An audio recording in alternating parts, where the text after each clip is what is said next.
Η επόμενη μέρα λοιπόν φιλοξενεί στο στούντιο. Είμαστε με έναν φίλο μας από τα παλιά, Τσιριγώτη εδώ, και γι' αυτό τον καλέσαμε και στο στούντιο. Είναι ο κύριος Γιάννης Κασιμάτης, είναι υποψήφιος στην πρώτη Πειραιά με το ποτάμι. Κύριε Κασιμάτη, καλή σας ημέρα, καλώς ήρθατε. Καλημέρα. Καλημέρα, καλώς σας βρήκα. Ναι. Καλώς ήρθατε, υποψήφιος με το ποτάμι λοιπόν. Ναι, σωστά. Και για δεύτερη φορά. Για δεύτερη φορά. Ναι.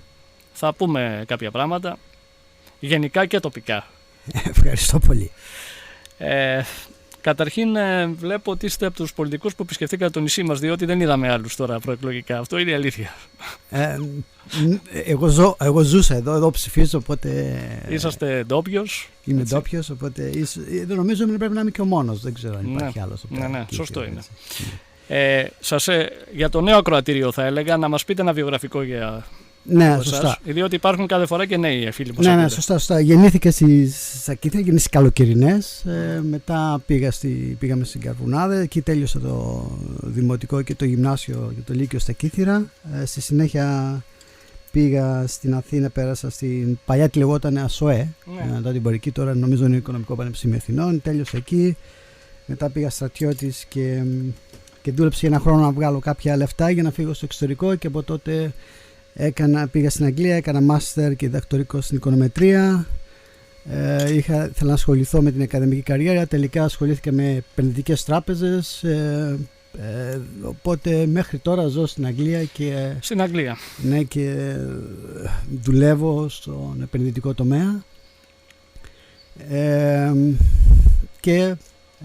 Πάντως αγαπάτε το νησί, ερχόσαστε τα Ναι, ερχόμαστε κάθε χρόνο.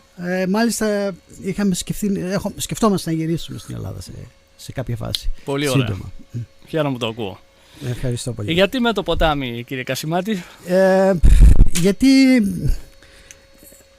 όταν μου έγινε η πρόταση, έγινε από κάποια άτομα τα οποία τα ξέρω καλά στην Αγγλία και τα εμπιστεύομαι αυτά τα άτομα που έχουν εργαστεί και έχουν προσφέρει πολλά στο χώρο που έχουν κάνει, οπότε πίστευα ότι είναι ένα καινούριο κόμμα και το στίγμα ήταν στο κέντρο και στο θέμα των μεταρρυθμίσεων, που πιστεύω είναι και το βασικό θέμα το οποίο θα πρέπει να κάνουμε σε αυτή τη χώρα. Χαίρομαι. Συγκυβέρνηση ΣΥΡΙΖΑ ΑΝΕΛ, αυτό το 7μηνο, πώς θα μου το περιγράψετε? Καθόλου καλό. Και μάλιστα εγώ είμαι από εκείνους που όταν με το ποτάμι είχα ψιλοκατηγορηθεί ότι ήμουν πολύ πιο ανεκτικός στο ΣΥΡΙΖΑ από ότι μερικοί άλλοι. Η αλήθεια είναι ότι και εγώ δεν πίστευα ότι θα κάνουν τόσο τραγικά λάθη. Νομίζω έκαναν τραγικά λάθη. Κλειστές τράπεζες, και το είχαμε ξαναμιλήσει, και ειδικά το δημοψήφισμα πιστεύω ήταν ένα τραγικό λάθος. Θα σταθούμε στο δημοψήφισμα. Ναι, νομίζω ότι ήταν από τα τραγικότερα λάθη που έγιναν. Επίσης, τα άτομα που διαχειρίστηκαν όλη τη διαδικασία με τις συζητήσεις στην Ευρώπη, δεν νομίζω ότι, παράδειγμα ο Βαρουφάκης ήταν για κάποιο λόγο, ο κόσμος πίστευε ότι είναι καλός οικονομολόγος. Ο πρώην Υπουργός Οικονομικών. Ναι, Υπουργός Οικονομικών, και ήταν ικανός να κάνει αυτή τη διαπραγματεύση σαν οικονομολόγος, επειδή ξέρω. Ναι, δεν ήταν τίποτα το. Η δουλειά σας είναι, ξέρω. Ναι, δεν ήταν τίποτα το. Ήταν ένας μέτρος οικονομολόγος.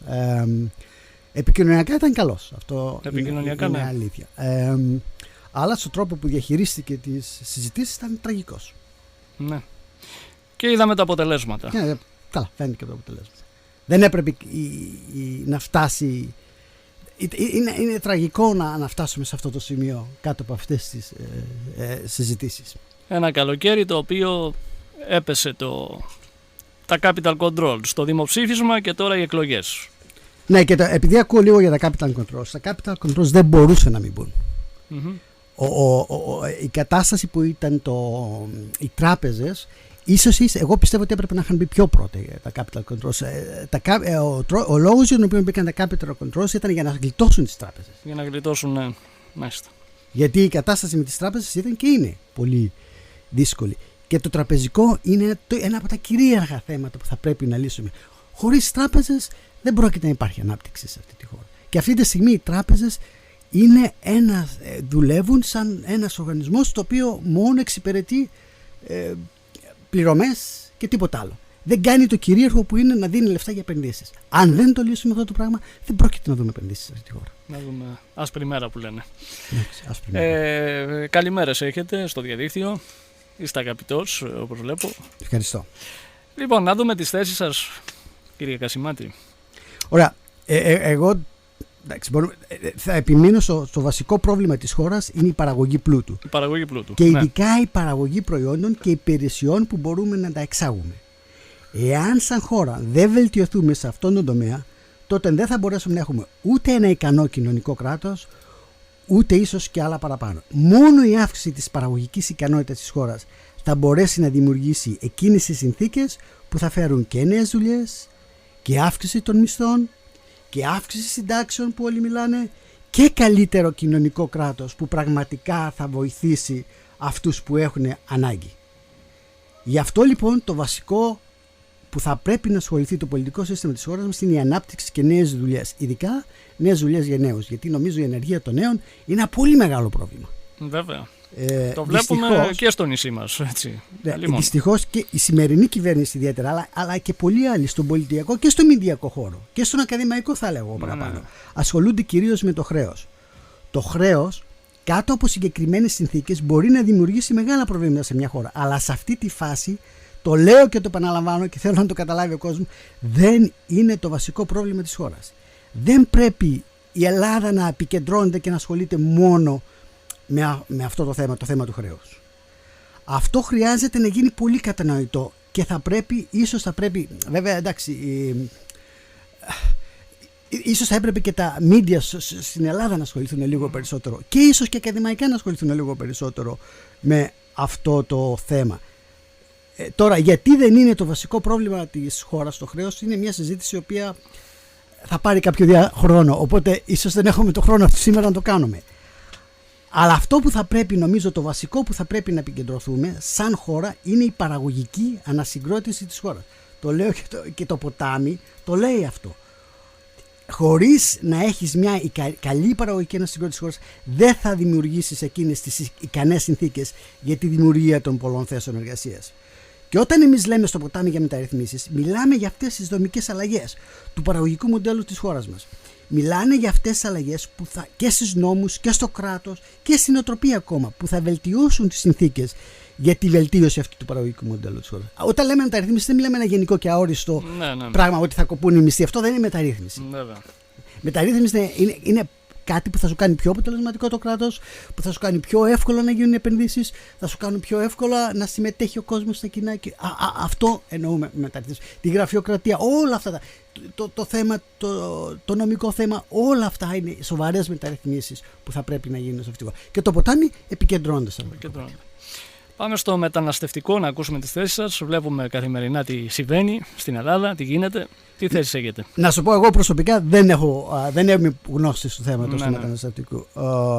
Νομίζω όμως ότι είναι ένα μεγάλο πρόβλημα το μεταναστευτικό, το οποίο εξελίσσεται όλο και γίνεται όλο και πιο δύσκολο και νομίζω είναι πολύ πιο δύσκολο όχι μόνο για την Ελλάδα, αλλά είναι και για την Ευρώπη.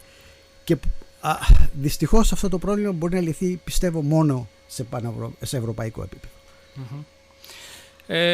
Δημοσκοπήσεις, πώς βλέπετε, θα έχουμε ένα καλό ποσοστό το ποτάμι, πώς το βλέπετε? Η αλήθεια είναι ότι την περασμένη εβδομάδα τα polls δεν ήταν και τόσο, τόσο καλά. Αυτοί τις τελευταίες 2-3 μέρες έχουν βελτιωθεί. Η αλήθεια είναι ότι το μήνυμα αυτό που προσπαθούμε να περάσουμε το ποτάμι των μεθνήσεων, ίσως δεν ξέρω, δεν έχει πείσει τον κόσμο. Ίσως. Επίσης υπάρχει πάρα πολύ πόλωση, κακά τα ψέματα. Αυτή τη στιγμή Νέα Δημοκρατία και ΣΥΡΙΖΑ είναι πολύ κοντά και δυστυχώς, όπως πάντα γίνεται αυτό στο θέμα της πόλωσης, πολλοί είναι ψηφίζουν στα όρια του λάθους, του στατιστικού. Σωστό, οι δημοσκοπήσεις. Και επίσης οι εκλογές πάλι είναι, ψηφίζω, βασικά δεν θέλω να ψηφίσω, ξέρω εγώ, μερικοί που λένε δεν θέλω να ψηφίσω ΣΥΡΙΖΑ, άρα λόγω του εκλογικού συστήματος αναγκάζομαι θα ψηφίσω Νέα Δημοκρατία, ή δεν θέλω να ψηφίσω Νέα Δημοκρατία, άρα για να μην βγει πρώτη Νέα Δημοκρατία θα ψηφίσω ΣΥΡΙΖΑ. Δυστυχώς είναι μια, ξανά και έχει γίνει και στο παρελθόν, είναι εκλογές που το αρνητικό είναι το πρώτο θέμα που έχω στο μυαλό του άλλου. Για να μην βγει ο άλλος. Ψηφίζω με τέτοιο τρόπο που να μην βγει. Και αυτό το πρόβλημα το δημιουργεί ο εκλογικός νόμος. Κακά τα ψέματα. Άρα είναι μια άλλη φωνή το ποτάμι. Από την πρώτη Πειραιά δεν έχουμε άλλον Κηφιρίο. Είστε ο μόνος, έτσι. Ναι, μόνος. είμαι μόνος. Και νομίζω ότι. Ναι, στο ποτάμι, ναι, αλλά νομίζω και γενικά. Γενικά, ναι. Γενικά είμαι μόνος. Έχετε δίκιο. Που συμμετέχω. Ναι, για πέστε. Όχι, να πάμε στα τοπικά, αλλά πριν. Αλλά πριν, το άλλο θέλω να πω ότι υπάρχει και αυτό που είδα τώρα, χθες το βράδυ έφτασα στα Κύθυρα. Βέβαια συζητούσα και πριν το καλοκαίρι. Υπάρχει και μια, θα έλεγα, αδιαφορία ίσως του κόσμου. Υπάρχει αδιαφορία. Και υπάρχουν τα άτομα βέβαια που ψήφισαν ΣΥΡΙΖΑ και έχουν απογοητευτεί και αντί να ψηφίσουν κάτι άλλο, μάλλον δεν θέλουν να ψηφίσουν τίποτα. Ναι, υπάρχει. Υπάρχει και ένα άλλο θέμα, είναι ότι σου λένε ό,τι και να ψηφίσω, το ίδιο θα γίνει. Το ίδιο αποτέλεσμα θα υπάρχει. Ναι. Υπάρχει μια λογική σε αυτό εδώ που τα λέμε, γιατί η αλήθεια είναι ότι στους επόμενους 5, 6, 7 μήνες, ίσως και 1-2 χρόνια, το μνημόνιο σου καθορίζει περίπου το 80 με 90% του τι πρέπει να γίνει σε αυτή τη χώρα. Θα ήθελα λίγο να μιλήσω αυτό το θέμα για το μνημόνιο. Βέβαια, το μνημόνιο έχει δύο σκέλη. Ναι. Το ένα είναι το σκέλος των μεταρρυθμίσεων και το άλλο είναι το σκέλος το δημοσιονομικό. Το πρώτο, το σκέλος των μεταρρυθμίσεων, το οποίο είναι και το πιο σπουδαίο, περικλείει πολλά από αυτά που έπρεπε να έχουν γίνει και στο πρώτο και στο δεύτερο μνημόνιο και ποτέ δεν έγιναν ή δεν ολοκληρώθηκαν. Ναι. Το δεύτερο σκέλος, είπαμε, ασχολείται με τη δημοσιονομικά, που είναι οι έσοδα και δαπάνες. Νομίζω τα περισσότερα κόμματα, αλλά και το ποτάμι βασικά, αλλά και τα άλλα κόμματα πιστεύει ότι οι μεταρρυθμίσεις θα πρέπει να γίνουν χωρίς άλλες καθυστερήσεις σε αυτή τη χώρα. Και και εμείς στο ποτάμι θα συμβάλλουμε πολύ θετικά με ρεαλιστικές προτάσεις προς αυτή την κατεύθυνση.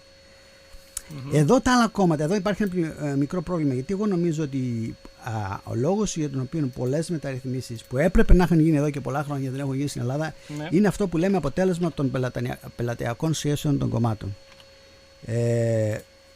Και εδώ θα πρέπει να αποφασίσουμε με ποιους θα πάμε και ποιους θα αφήσουμε πίσω. Έτσι. Και με ποιους θα κοντράρουμε. Γιατί εκ των πραγμάτων κάποιους από τους πελάτες μας, και όταν λέω πελατειακές σχέσεις εννοώ συντεχνίες, διάφορες συντεχνίες και διάφορα οργανωμένα συμφέροντα, θα πρέπει να πάμε κόντρα σε αυτά. Έτσι. Και τουλάχιστον το πολιτικό σύστημα μέχρι τώρα, εγώ πιστεύω δυστυχώς και ο ΣΥΡΙΖΑ ανήκει σε αυτό.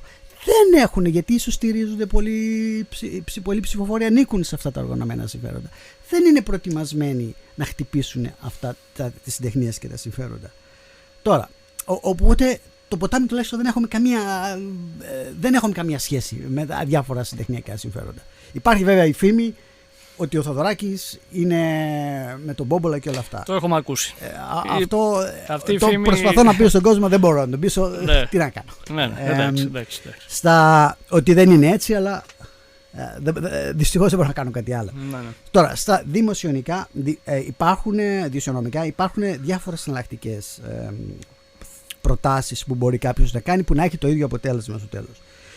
Αυτό που πιστεύω εγώ είναι ότι όσο πιο γρήγορα προχωράμε στις πραγματικές μεταρρυθμίσεις, τόσο πιο ευέλικτοι θα είναι και οι Ευρωπαίοι γενικά στο πώς αντιμετωπίζουν το θέμα εσόδων δαπανών. Όταν αποκτήσει ξανά την αξιοπιστία σου σαν χώρα, μετά θα είναι πιο εύκολα να ζητήσει και από τους άλλους τα δημοσιονομικά να είναι λίγο πιο ανοιχτοί. Και ο ίδιος θα έχεις αυτή τη δυνατότητα. Δηλαδή, και θα μπορούσες να βγεις και στις αγορές. Οπότε τα πράγματα. Γι' αυτό λέω ότι είναι βασικό τουλάχιστον να κάνουμε αυτό να ασχοληθούμε σοβαρά με το θέμα των μεταρρυθμίσεων. Και είναι κάτι που έτσι κι αλλιώς πρέπει να γίνει. Πρέπει να γίνει, βέβαια. Και το άλλο που θέλω να ξεκαθαρίσω, αν αποτύχει το τρίτο μνημόνιο, θα υπάρξει τέταρτο μνημόνιο. Αυτό. Και στη δραχμή να πας, τέταρτο μνημόνιο θα υπάρξει.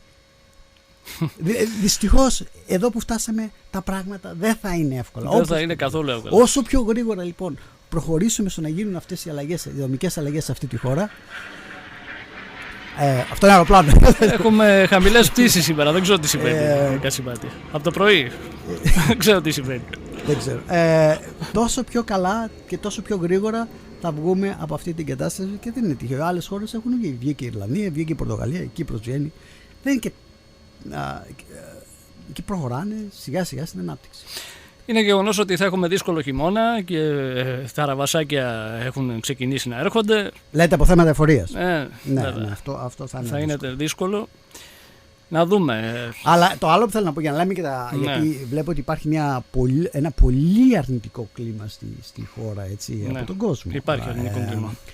ότι ξέρεις, δεν υπάρχει μέλλον, δεν υπάρχει τίποτα. Ναι, και ειδικά από τα νέα παιδιά που σηκώνονται και φεύγουν. Μάλιστα. Και προσπαθούν να βρουν. Τα βλέπουν όλα μαύρα, ας πούμε. Τα βλέπουν όλα μαύρα. Ναι. Εγώ έχω να πω ότι δεν είναι και τόσο μαύρα τα πράγματα. Δηλαδή, τι θέλω να πω με αυτό, ότι επειδή στη χώρα τα πάντα ήταν, πώς να σας το πω, ξεχαρβαλωμένα, πώς θα το πω, κάπως έτσι. Με μικρές αλλαγές μπορούμε να δούμε μεγάλα αποτελέσματα. Και η Ελλάδα είναι, εγώ το έχω πει ότι είναι σαν ένας κινητήρας, εξακίνητος κινητήρας που δουλεύει με 2 κινητήρες. Και αν βρεθεί κάποιος καλός μηχανικός λίγο να κάνει τις αλλαγές και φτιάξεις και τους άλλους 4 κινητήρες, θα δεις ξαφνικά μια μεγάλη πρόοδο. Απότομα. Σίγουρα. Δηλαδή είναι κάποιος άλλος είπε σαν συμπιεσμένο ελαττήριο που όταν το αφήσεις θα εκτιναθεί. Και εγώ το πιστεύω αυτό. Ναι. Εγώ το πιστεύω αυτό. Ότι μικρές αλλαγές, αυτά που πρέπει να κάνουμε δεν είναι κάτι που θα πρέπει να τα σκεφτούμε, ξέρεις. Τα έχουν κάνει και άλλοι χώρες. Είναι δοκιμασμένα πράγματα. Δεν είναι και τόσο δύσκολα να γίνουν. Και νομίζω όταν γίνουν αυτά θα δούμε πραγματικά μια μεγάλη πρόοδο. Μακάρι. Το θέμα είναι πολιτικό. Άρα νομίζω ότι αρχίζει ο κόσμος και το καταλαβαίνει σιγά σιγά αυτό το θέμα. Τοπικά πάμε στα Κύθυρα, στο νησί μας, το νησί σας, με τα όποια προβλήματα υπάρχουν εδώ στο νησί μας. Πώς τα βλέπετε? Τώρα μπαίνουμε σε θέματα, υποθέτω, που ασχολείται περισσότερο ο Δήμος. Τώρα άκουσα, δεν ξέρω αν ισχύει αυτό, ότι εγκρίθηκε η επέκταση του διαδρόμου. Πάρα πολύ είναι θετικότατο αυτό, βέβαια, κάτι που το παλεύουμε χρόνια και βλέπουμε τελικά ότι βλέπουμε πράσινο φως. Ναι, ωραία, αυτό είναι καλό. Εγώ εκείνο που έχω πει και το έχω πει και παλιότερα και το έχω συζητήσει και με άλλους τοπικούς φορείς εδώ, ότι και η χώρα το χρειάζεται αυτό και τα Κύθυρα θα πρέπει να έχουμε να καθίσουμε κάτω και να σκεφτούμε ένα μακροχρόνιο σχέδιο για τα Κύθυρα. Ας το πούμε Κύθυρα 2020, δεν ενδιαφέρει. Μάλιστα. Και θα πρέπει να αποφασίσουμε πού θέλουμε να είναι τα Κύθυρα το 2020, το 2030, δεν ενδιαφέρει. Ναι. Και να δουλέψουμε σε αυτή τη βάση. Όλα γίνονται με ένα σχεδιασμό. Βέβαια. Αν το κάνουμε αυτό, νομίζω θα αποφασίσουμε 4-5 ποιες είναι οι σοβαρές επενδύσεις που θα πρέπει να γίνουν, πώς θα τις κάνουμε, πώς θα ελκύσουμε επενδυτικά κεφάλαια. Τα Κύθυρα έχουν ένα πολύ μεγάλο, στο οποίο βέβαια υπάρχουν αντιρρήσεις από ό,τι έχω ακούσει. Ένα πολύ μεγάλο θέμα με την εχώρια. Η εχώρια είναι για μένα ένα πολύ καλό. Βασικότατο. Ένα βασικό. Όπου το έχω συζητήσει αυτό το θέμα, που όλοι μου λένε είναι ένα τρομερό. Η ιδέα της εχώρια είναι πάρα πολύ καλή. Ναι. Και μπορούμε να δούμε πώς θα χρησιμοποιήσουμε την εχώρια για την ανάπτυξη του νησιού. Αυτό που βλέπεις το 1/3 του νησιού να είναι χέρι, ας το πω έτσι. Αυτό, και δυστυχώς αυτό ισχύει και στην υπόλοιπη Ελλάδα. Έτσι. Δεν φτιάχνεις παραγωγική ανάπτυξη με ένα τέτοιο μοντέλο. Έτσι. Θα πρέπει, λοιπόν, υπάρχουν πολλά πράγματα που μπορούμε να τα κάνουμε ανεξάρτητα από την εξουσία. Υπάρχουν πολλά πράγματα που μπορούμε να τα κάνουμε και τοπικά. Δεν χρειάζεται να περιμένουμε πάντα από το κράτος να μας λύσει όλα τα προβλήματα. Θα πρέπει και εμείς σαν Κυθύροι να πάρουμε και πρωτοβουλίες, να πάρουμε και ρίσκα. Από μόνοι μας. Από μόνοι μας. Ναι. Εντάξει, και αν βρεθούμε απέναντι στο κράτος, το συζητάμε πώς θα το λύσουμε αυτό το πρόβλημα. Το δασικό είναι ένα πρόβλημα από ό,τι αντιλαμβάνομαι και ακούω τον κόσμο. Ναι. Όλα αυτά θα πρέπει να δούμε πώς μπορούμε να τα λύσουμε. Να τα λύσουμε. Τουρισμός. Τουρισμός είναι ένα θέμα το οποίο τώρα ακριβώς, κοιτάξτε, νομίζω το θέμα με τις συγκοινωνίες και ειδικά με το αεροδρόμιο θα αλλάξει. Σίγουρα. Θα αλλάξει τον τουρισμό. Τώρα, είχα πει και παλιότερα ότι δεν ξέρω, είχαν έρθει κάποιοι φίλοι μου και μου είχαν πει ότι τους έκανε εντύπωση ότι δεν υπήρχε εσωτερική συγκοινωνία. Ναι, αυτό είναι όμως θέμα. δεν ξέρω πώς μπορεί να λυθεί έτσι. Και δεν ξέρω αν μπορεί να το λύσει ο Δήμος ή θα πρέπει κάποιος ιδιώτης να αναλάβει αυτή την πρωτοβουλία. Το θέμα επίσης της συγκοινωνίας με τα πλοία είναι ένα θέμα. Και αυτό όμως, αυτό που λέγαμε το πλάνο, το μακροχρόνιο πλάνο, θα πρέπει όλα αυτά να μπουν σε αυτό το πλάνο. Τα Κύθυρα όποιοι έχουν έρθει και ξένοι που έχουν έρθει, και μάλιστα η Guardian έγραψε ένα πάρα πολύ καλό άρθρο για τα Κύθυρα. Τώρα το είδα. Ναι. Πολύ ωραίο νησί, δεν υπάρχει αμφιβολία. Αυτό το λένε όλοι. Πρέπει να σκεφτούμε πώς θα κάνουμε στον τουρισμό, θα βοηθήσουμε να αναπτυχθεί και ακόμα πολύ περισσότερο. Έτσι. Αλλά δεν πρέπει να στηριχθούμε μόνο στον τουρισμό. Έτσι, βέβαια. Όχι μόνο από τον τουρισμό. Και στην ενέργεια μπορεί να στηριχθούμε και σε άλλα πράγματα. Και στη κτηνοτροφία, που νομίζω ότι είναι ευνοϊκό, θα έλεγα. Τώρα στη γεωργία δεν ξέρω, γιατί ίσως δεν υπάρχουν μεγάλες εκτάσεις, αλλά όσο υπάρχουν, η ποιότητα των προϊόντων που βγαίνουν είναι πάρα πολύ καλή. Ναι. Βέβαια. Εγώ είχα κάτι φίλους τώρα από την Αγγλία που είχαν έρθει και τρελάθηκα με τις ντομάτες. Η μητέρα μου, έτσι. Έτσι είναι. Πραγματικότητα αυτή είναι, κύριε Κασιμάτη. Λοιπόν, στους φίλους μας ακούνε έτσι τώρα το μήνυμά σας, στους Κιθύριους, γιατί να ψηφίσουν Ποτάμι. Κοιτάξτε, όπως δείχνουν τα πράγματα, στην κυβέρνηση που θα προκύψει, θα είναι πρώτα μια κυβέρνηση που θα είναι πολυκομματική. Ναι. Κατά 99% θα είναι το Ποτάμι και το Πασόκ, από ό,τι φαίνεται. Είτε με πρώτη δύναμη το ΣΥΡΙΖΑ, είτε με πρώτη δύναμη τη Νέα Δημοκρατία. Για μένα και για το Ποτάμι, καλό θα ήταν να συμμετέχουν και οι 4. Και το καλό είναι ότι στα επόμενα 3 χρόνια δεν υπάρχει μια άλλη εκλογική αναμέτρηση. Ούτε τοπικές υπάρχουν, ούτε ευρωεκλογές, ούτε προέδρου, ούτε τίποτα. Μια κυβέρνηση που θα βγει και θα συγκεντρωθεί στο θέμα των μεταρρυθμίσεων, θα μπορεί για τα επόμενα 2-3 χρόνια να δουλέψει και να φτιάξει αυτούς τους θεσμούς για τους οποίους μιλάμε. Οπότε καλό θα ήταν να ήταν και 4-5 σε αυτή την κυβέρνηση. Τώρα από ό,τι φαίνεται αυτό δεν φαίνεται εφικτό, αλλά με αυτά που έχω δει δεν το αποκλείω κιόλας. Το Ποτάμι όμως και το Πασόκ θα έλεγα ότι είναι σίγουρο ότι θα είναι στην κυβέρνηση. Ότι όσο πιο δυνατό είναι το Ποτάμι, τόσο πιο πολύ θα μπορέσει να επηρεάσει. Ναι, σωστό. Διαφορετικά επηρεάζεις με 3-4%, διαφορετικά επηρεάζεις με 6-7%, διαφορετικά επηρεάζεις με 9-10%. Σωστό. Είναι απλά τα πράγματα και το Ποτάμι έχει και τα άτομα, εντάξει, τουλάχιστον θέμα στελεχών. Το Ποτάμι δεν νομίζω ότι υπάρχει κανένας που να αμφισβητεί ότι έχει πάρα πολύ καλή ποιότητα από στελέχη. Και οι υποψήφοι βουλευτές, αν δείτε, είναι πάρα πολύ καλοί. Και άτομα που έχουν εργαστεί και έχουν πετύχει στην προσωπική του ζωή, όπως και της επικρατείας. Είναι ένα πάρα πολύ καλό. Τουλάχιστον έχει τα άτομα τα οποία μπορούν να βοηθήσουν σε αυτή την κατεύθυνση. Από θέμα ποιότητας ατόμων νομίζω ότι δεν υπάρχει αντίρρηση για το Ποτάμι σε αυτό το θέμα. Υπάρχει αντίρρηση για άλλα ζητήματα από τον κόσμο, αλλά σε αυτό δεν νομίζω ότι ο περισσότερος κόσμος πιστεύει αυτό. Έτσι. Κάτι άλλο? Δεν ξέρω αν υπάρχει και ερωτήσεις, δεν ξέρω αν υπάρχει κάποιος που θέλει να ρωτήσει κάτι. Καλημέρες έχουμε εδώ από ό,τι βλέπω στον κύριο Κασιμάτη. Καλή επιτυχία γράφουν εδώ στο κόμμα σας. Ευχαριστώ πολύ. Αυτά για την ώρα. Εντάξει, έγινε. Εγώ εύχομαι καλή επιτυχία, ξέρω θα τα ξαναπούμε, δεν χανόμαστε. Τα λέμε υπάρχει μια περίπτωση να μαζευτούμε αύριο πείτε μας αν στο υπάρχει Λιβάδι. Συζητάμε, δεν είναι 100% σίγουρο, μήπως κάνουμε μια συγκέντρωση στο Βίτσιο, στο Λιβάδι, αλλά δεν είναι ακόμα 100% σίγουρο. Αλλά είναι πολύ πιθανό ότι θα γίνει. Ωραία, ενημερώστε μας να το πούμε και από το ραδιόφωνο. Ευχαριστώ πολύ. Να σας ευχαριστήσουμε για αυτά τα λίγα που είπαμε σήμερα. Και εγώ ευχαριστώ που με καλέσατε. Καλή επιτυχία και θα τα ξαναπούμε. Έγινε, ευχαριστώ πάρα πολύ. Να είστε καλά. Γεια σας.